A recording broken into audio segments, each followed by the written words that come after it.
पति पत्नी और वो के बीच की खूनी कहानी। पत्नी ने दी अपने पति की कुर्बानी।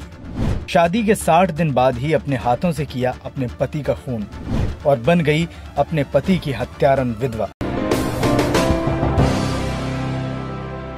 शादी के बंधन में बंधने के बाद दो जिस्म एक आत्मा बन जाते हैं, ऐसा मानना है धार्मिक परंपराओं का। लेकिन उत्तर प्रदेश के औरैया जिले से एक ऐसी कहानी सामने आई है जिसे सुन आपके पैरों तले जमीन खिसक जाएगी।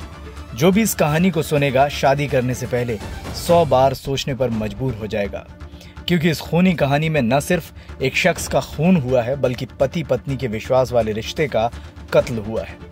दरअसल ये खूनी कहानी शुरू होती है इटावा जिले के अशोकनगर कॉलोनी से, जहां रहने वाली बानो का निकाह जालौन निवासी आसिफ के साथ बीती 16 मई को हुआ। निकाह के बाद आसिफ को पता चला कि उसकी पत्नी किसी और के इश्क में डूबी है और दिन रात फोन पर उसी के साथ बात करती है। जब आसिफ ने अपनी पत्नी बानो को प्रेमी से बात करने से रोका तो नई नवेली पत्नी ने बताया कि वो अपने भाई के साथ काम करने वाले प्रद्युम्न से प्यार करती है। इसका पता उसके घर वालों को था, इसलिए दबाव बनाकर उसका निकाह करा दिया गया। लेकिन वो आज भी अपने पति से नहीं, प्रेमी से प्यार करती है। इस बात को लेकर दोनों के बीच विवाद रहने लगा, झगड़ा होने लगा। कुछ दिन बाद पत्नी बानो अपने मायके चली गई और आसिफ पैसे कमाने दिल्ली। लेकिन बकरीद के मौके पर आसिफ अपने घर आया और अगले दिन ही पत्नी के प्रेम प्रसंग का पता करने ससुराल पहुंच गया, जहां उसने अपनी पत्नी बानो से उसके प्रेमी को बुलाने के लिए कहा।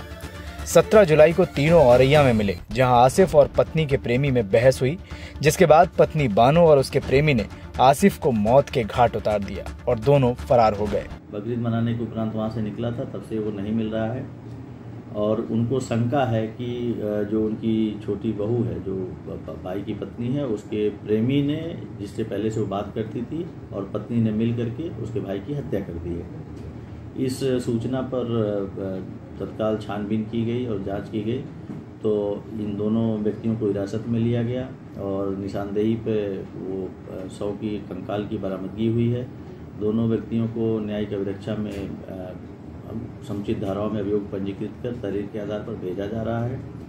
पूरे प्रकरण में ये मामला संज्ञान में आया है कि जो युवती है उसका घर इटावा में है, ननिहाल उसका बिधुना में, इल्पामाऊ में, और युवती का प्रेम संबंध अपने भाई के साथ काम करने वाले एक व्यक्ति से हो गई थी। दोनों में आपस में बढ़ते हुए प्रेम को देख करके घर वालों ने उसकी शादी का निश्चय किया था। शादी के उपरांत से ही शादी उसकी माधवगढ़ के रहने वाले युवक से हुई थी, जिसकी हत्या हो चुकी है।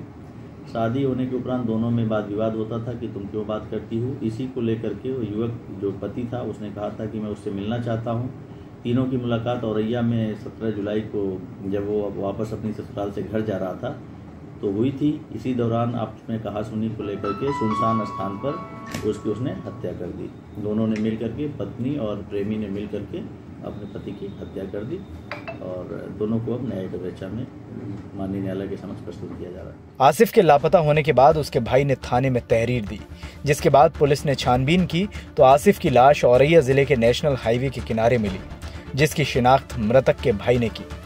पुलिस ने आरोपी पत्नी और उसके प्रेमी को गिरफ्तार कर लिया, जिसके बाद 2 महीने पहले आसिफ से निकाह कबूल करने वाली पत्नी बानो ने उसकी हत्या का भी इल्जाम कबूल कर लिया।